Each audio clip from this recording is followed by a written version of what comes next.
প্রথমে গাজর ছুলে নেওয়া হচ্ছে। আজকে মা বললো যে আমি ভেজিটেবিল চপটা বানাবো, তো মা ভালো ভেজিটেবিল চপ বানায়। আমি বললাম তাহলে চলুন। আর ভেজিটেবিল চপ শীতকালে খেতে খুব ভালো লাগে, শীত প্রায় শেষের দিকে।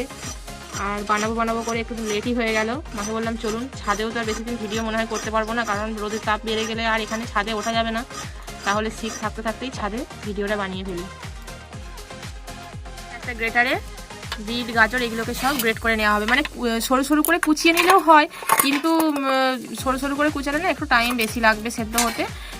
গ্রেট করে নিলে কম টাইমে সেদ্ধ করা যাবে।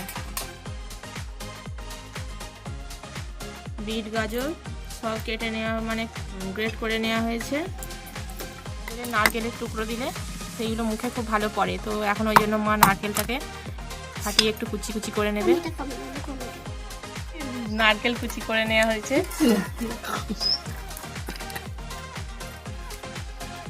এবারে খোলা ছাড়িয়ে নেওয়া হচ্ছে। আদা গ্রেট করে নেওয়া হচ্ছে। আদাটা বেটে আনলেও হতো, তো বাটতে পারিনি, ওই জন্য একটা গ্রেটারে করে গ্রেট করে নিচ্ছি।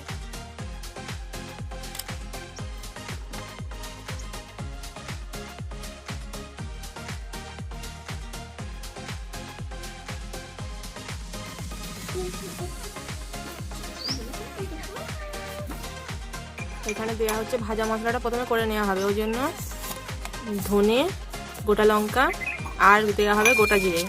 এটাকে একটু শুকনো খোলায় রোস্ট করে আর গুঁড়িয়ে নিতে হবে।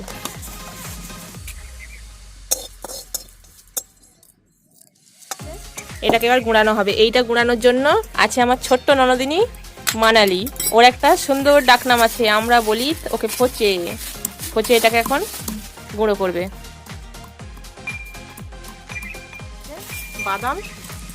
বাদামটাকেও শুকনো খোলায় ভেজে নেওয়া হবে।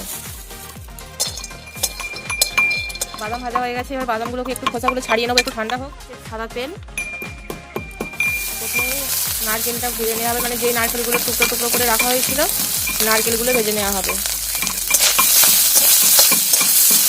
নারকেল ভাজার পর আবার দিয়ে দেওয়া হচ্ছে একটু সাদা তেল। এর মধ্যে দিয়ে দেওয়া হচ্ছে কাঁচা লঙ্কা।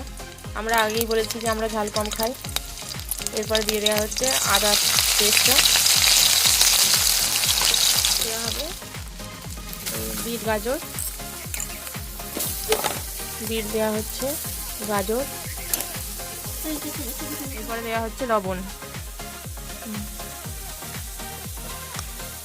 বিট গাজর ভাজা হয়ে গেছে। এর সাথে দিয়ে দেওয়া হচ্ছে সেদ্ধ করে চটকে রাখা আলুটা। এরপরে দেওয়া হচ্ছে ভাজা মশলা, তো বাদাম আর নারকেলের টুকরোগুলো দিয়ে দেওয়া হচ্ছে।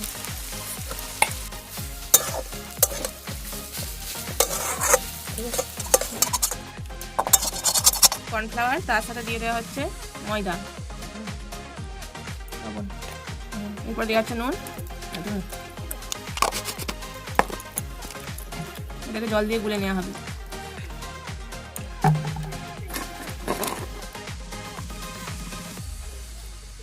বাদামটা একটু বেশি হয়ে গেছে। তেল দিয়ে দেওয়া হয়েছে, তেলটা এখন হতে থাক। আর এইদিকে মা এখন ভেজিটেবিল চপগুলো সব তৈরি করে নিচ্ছে। তেল হয়ে গেছে, তেলের মধ্যে এবার আমি একটা একটা করে ভেজিটেবিল চপগুলো সব ছেড়ে দেবো।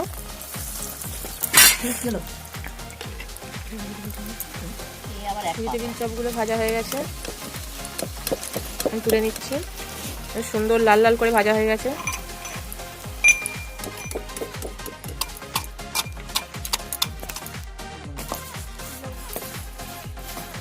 মানালি মানে মান্টু এখন টেস্ট করে দেখবে যে কেমন হয়েছে। কি রে, খুব গরম নাকি?